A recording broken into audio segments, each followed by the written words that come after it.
Let's fucking go.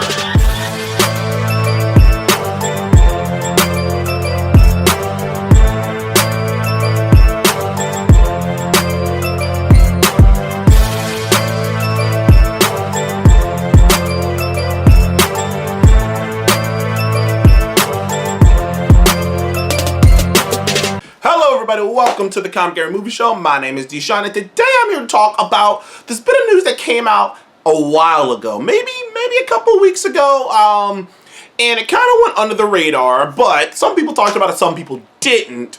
But it became something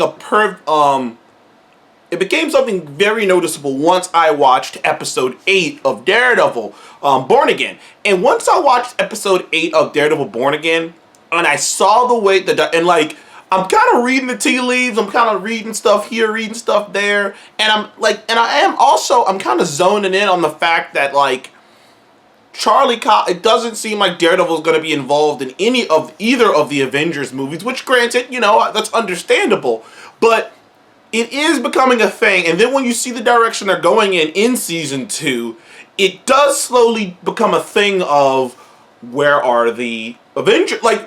It's one thing for Wilson Fisk to take over and become the mayor, but it's a whole other thing for him to have an entire anti-vigilante campaign in the heart of New York. And you have to assume that this is going to be something that continues. Unless Daredevil Born Again is going to be this isolated thing and there's going to be a season 1 and a season 2, and then it's just up in the air. But the vibe I'm getting from this is Daredevil Born Again is going to be a completely isolated thing that is not affected or have anything to do with the main MCU plots, which isn't that big of a deal on its surface, but how should I put this? One of the selling points, or one of the most exciting things about Daredevil being Daredevil, the Netflix Daredevil show sort of being canonized and Daredevil being in the MCU proper, was the potential of crossovers, of seeing characters from the main MCU, from the big movies, from the MCU, particularly the movies,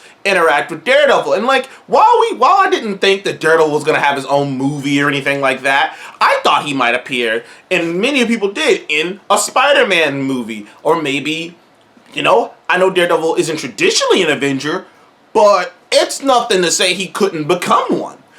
I'm thinking he's going to interact with Sam Wilson and Carol Danvers, and maybe interact with Yelena Belova. I'm thinking he's going to interact with Red Guardian. I'm thinking I am excited to see Daredevil interact with the wider MCU, and I'm excited to see the wider MCU affect Daredevil.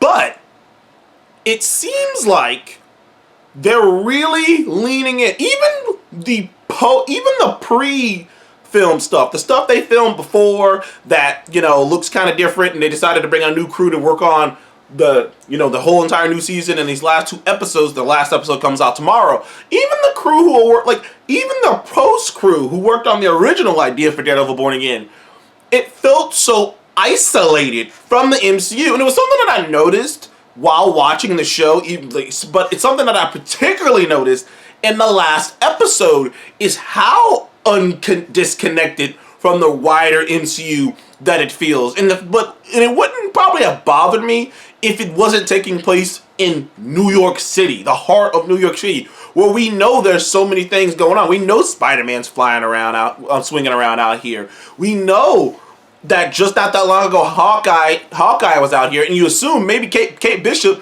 should still be probably going around Hawkeye. We know that this is the heart of the MCU, the incidents, the snap, the fact that they don't even mention certain things. They don't mention the disappearance. That was one of the aspects of the idea of Daredevil being in, and I remember I posted it up, and Superwise probably remember too, was I was like, dude, I wonder what happened? How did Kingpin and Daredevil and the rest of this grounded universe? Because that was one of the things I was excited about, is seeing how this grounded universe reacted to something like the snap. What did Daredevil do when the snap happened? How did Kingpin react to how the snap happened? But like I said, they sort of ignore the wider MCU universe. Hell, even when Kingpin is talking to Swordsman, he never once mentions, his his stepdaughter, or the fact that his wife or his fiance at the time was working for him. Like, there is no mention that, like, it's like this isolated bubble. And in my brain, I was like, oh, that's kind of sad. But then once I started looking into it, I realized what it really was, which is a couple weeks ago, Vincent D'Onofrio came out and pretty much let everyone know that he cannot play Kingpin in a live action movie, because the rights to Kingpin are stuck between Sony and Marvel, and Sony won't let Marvel use Kingpin in live action. And at first, I thought it didn't make any sense. Kingpin is clearly Daredevil's main enemy, but when you really take a step back, Kingpin is also one of Spider-Man's main enemies. I mean, Kingpin is all over the 90s cartoon. I mean, he's in the 90s cartoon, he's in the video, he's in this the Sony, the Insomniac video games. Like, Kingpin's all over. He's in Into the Spider-Verse. He's probably been on screen in more Spider-Man related things than actual Daredevil related things. In fact, when you see Spider-Man's Rogues Gallery, there's this famous, well, I wouldn't say famous, but like well-known Rogues Gallery poster. I'll probably post it up here, of like when it's showing Spider-Man's Rogues Gallery, and dead center is Big Kingpin. So I can see how it could be considered with those rights issues, like up in the air with those rights issues. And Sony isn't going to help Marvel, because Sony still thinks that they know what they're doing.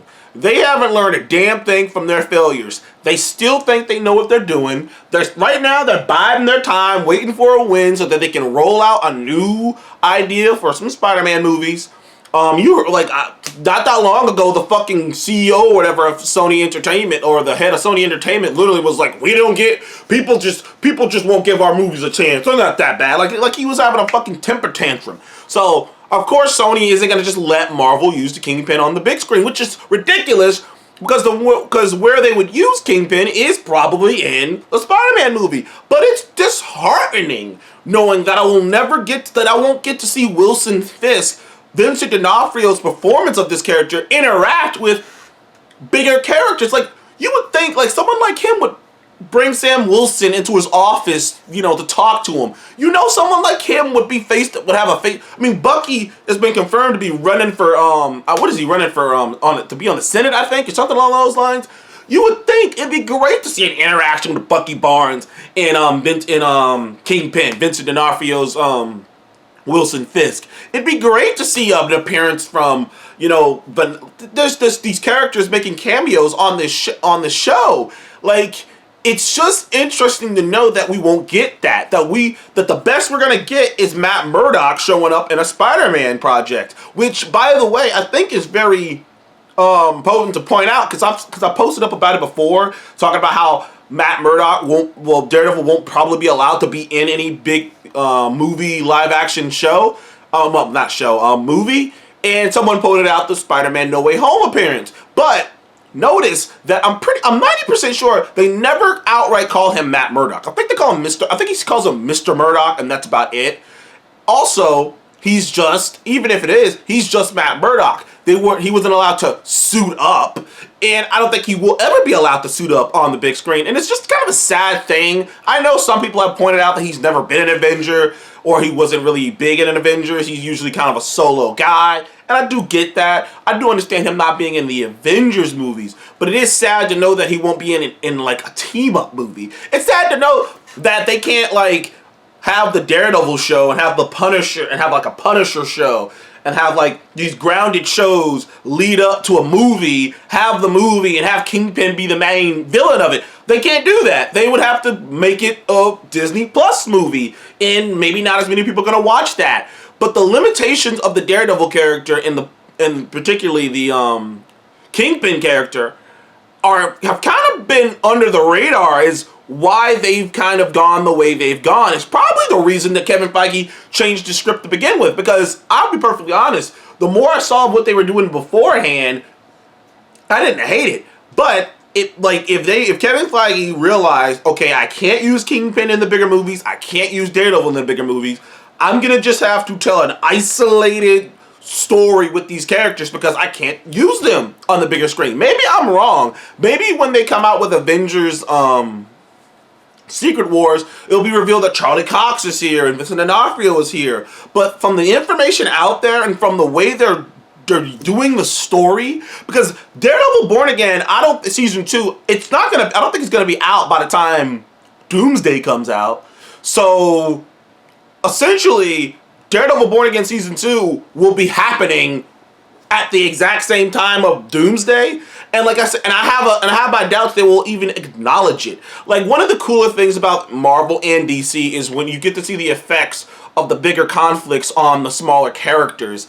And the fact that they never acknowledged any of the bigger conflicts that have shaken the world, and particularly New York City. I mean, there was so much shit that happened in New York City. It's just not acknowledged. It's not acknowledged. It's like, I don't need them to pause and be like, hey, cameo. But the fact that it's not even acknowledged, it feels so much like that old, like how the Netflix Daredevil handled things. And I thought we were going a different direction, but I suppose it makes a lot, because like, in comparison to every other of the MCU shows, this show doesn't even acknowledge the existence of the wider MCU. But maybe that makes sense, because sadly, those characters can't be on the big screen. Anyway, thank you guys for joining the Conquer Move Show. Please like and subscribe, and I'll see you guys on the next one.